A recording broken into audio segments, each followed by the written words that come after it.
My name is Kara Garvey, and I'm Scott Garvey's sister. I want to thank you for providing this space to share my truth about my brother and what was lost when he was taken from me at the hands of the Vermont State Police. Scott was my best friend. He was 2 years older than me, and as kids, he would always let me play with him and his friends. We would run around in the woods all day playing Army. Scott and I spent hours with our Matchbox cars, our Adventure People, and our Atari video games. As teenagers, Scott was busy with his friends and his band. He was an incredibly talented drummer. Throughout the years, he traveled widely, living in very cool places: San Francisco, Los Angeles, Oregon, Austin, New Orleans. Scott showed me a different way to live, one where awe and beauty and artistry and dreaming and creativity live. He taught me how to think bigger than where I was planted. And because of him, I left my hometown to see what was out in the world, and I am forever grateful. Scott was taken from me, his disability criminalized. There is the discrimination, criminalizing mental health. He didn't need to die. It was unnecessary. Days after July 7th, when Scott was killed, a statement addressing his murder was released by Wilda White, one of the founding directors of Mad Freedom Advocates of Vermont. Titled, "Scott Garvey Did Not Need to Die," she shared the following: "We are outraged that this preventable death occurred despite the presence of a mental health professional on the scene, despite years of statewide policy development, and despite a widely publicized prior tragedy, the 2016 killing of Phil Grennan, in circumstances that bear a chilling resemblance to this case. Taken together, the Commission's report and the policy set out the following directives: avoid forced entry unless there is an imminent threat to others." Let me repeat: avoid forced entry unless there is an imminent threat to others. Nothing had changed in the 5.5 hours they were there to have caused them to dress in tactical gear and forcefully enter my brother's home.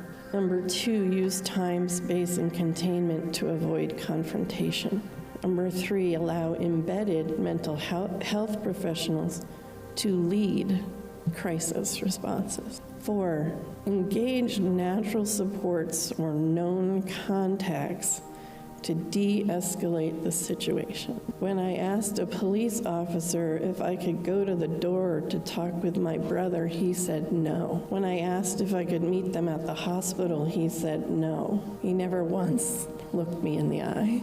Number 5, center the sanctity of life in every tactical decision. The sanctity of life. My brother was shot multiple times and did not make it. He was ultimately murdered by an untrained and overly confident police force. These directives were not followed. Instead, police chose force over time, confrontation over compassion, and escalation over care. That is not just a policy failure. It is a moral failure to meet suffering with violence. It is a moral failure to treat disability as dangerous. It is a moral failure to ignore the lessons of past tragedies and repeat them with fatal consequences. When the state responds to a call for help by delivering bullets instead of support, it tells the public, especially those with mental health challenges, that their lives are disposable, that their crises will be met with guns drawn. My point, having a mental illness is a crime to our police force. Our fragile community members are dying because of ill-trained police. Every morning I wake up ruminating. Images of what my brother must have looked like when he was shot replay in my mind, falling back with terror in his eyes. I have flashbacks of state police vehicles speeding south on 91, from Westminster when I was driving north the day my brother was murdered. I can no longer spend time in Putney, a town next door to where I live. The distance I was so excited about when my brother moved. I can't use exit 4 north on 91 because I have to drive by my brother's driveway. I no longer trust the police. I canceled my alarm system because I don't want them coming to my house. I question my belief in God, which was once so strong. Scott prayed all the time. He had a book where he wrote them down. I pray for the Ukraine, the Middle East, Africa. I pray for peace for firemen, for police, for judges, public defenders, EMTs, nurses, birds, insects, animals. I pray for peace with Mari, Vinny, Lulu, Rudy, his dogs, creatures of the sea, plants, children, that they inherit a better world. Peace for the lonely and people in the hospital. I pray for peace for mentally ill, drug addicts, alcoholics, and homeless. I pray for peace for the oppressed, the LGBTQ community, and no violence against them and our teachers.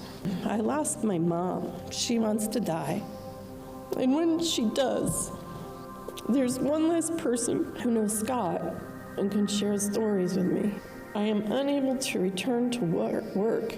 I have been a special educator in Vermont schools since 1999. 26 years of advocating for children's rights, protecting them, including those with mental health issues.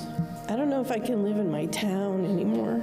It's too difficult to be in my house, remembering the police at my door and watching my mom run out of the house and fall to the ground with her face in the grass, screaming, "You killed my son," over and over and over again.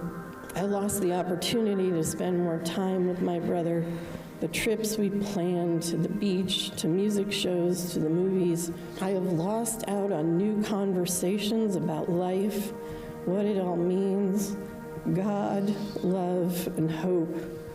I will never see another text from him again, and no more phone calls, no more postcards, no more letters, no more jokes, no more laughter, no more love. My life with Scott is over. In my grief group, I wrote this poem. I miss you. I lost you, Scott. As Mama would say, you were her other bookend. You were a traveler, a musician, a philosopher, a dreamer, an intellectual, a kind, kind man. I miss watching you play your drums, a holy experience indeed. Your eyes would close and your head would tilt up like a prayer. Your sticks would slide back and forth from drum to cymbal to drum, drum, drum. I learned from you that walking saves you, that dogs are from heaven, that dreams come true when you push past fear, and that family is everything. I'm painfully grateful for you, brother. Someday we will sit together again and talk and laugh as we watch our dogs happily frolic. Someday we will sit on a bench at twilight and watch as the sun gently welcomes the night.